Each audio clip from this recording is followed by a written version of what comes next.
নমস্কার, আমি অভিষেক সাহা করছি স্বরচিত অনুগল্প রোমান্টিক।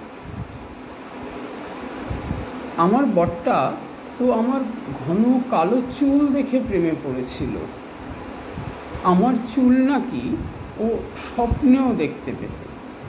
ন্যাকামি করে বলল ববিতা।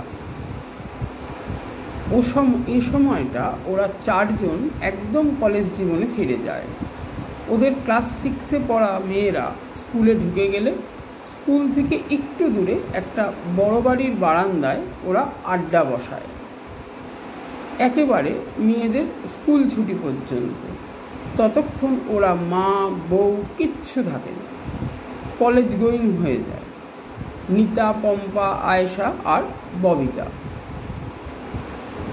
তোর বর কি দেখে তোর প্রেমে পড়েছিল? নিতাকে জিজ্ঞেস করলো ববিতা। আমার চোখ দেখে। আমার এই হরিণের মতো টানা টানা চোখে নাকি আমার বর ডুবুরির মতন ডুবে যেতে চায়, বোঝ একবার। হো হো করে হেসে বলল নিতা। উফ, কি রোম্যান্টিক রে তোর বর। তোর বর কি বলে আয়েশা? লজ্জা পাস না? আমরা সবাই তো ভালো বন্ধু। ববিতা বলল। আর লজ্জা? আমার বরটা তো লজ্জার মাথা খেয়ে একবার আমার মায়ের সামনে বলে কি জানিস, আপনার মেয়ের ফিগার তো একদম দীপিকা পাড়ুকনের মতন। কোন আটা রুটি খাওয়াতেন ওকে শাশুড়ি মা? বোঝ কাণ্ডটা। হেসে গড়িয়ে বলল আয়েশা। সব রোম্যান্টিক বরগুলো এক জায়গায় জুটেছে বল। এই পম্পা, এবার তোর পালা। তোর কি দেখে বর প্রেমে পড়েছিল? চুল, চোখ, ফিগার নাকি অন্য কিছু? হাসতে হাসতে পম্পাকে বলল নিতা। সেগুড়ে বালি। আমার বরের ওসব নাকি আসে না।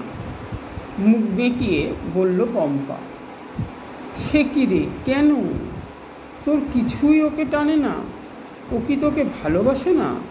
আঁতকে উঠে জানতে চাইল ববিতা। বেশ হতাশ হয়ে পম্পা বলল, আমার বর বলেছে ও নাকি শরীর দেখে নয়, আমার মন দেখে আমার প্রেমে পড়েছিল। নমস্কার।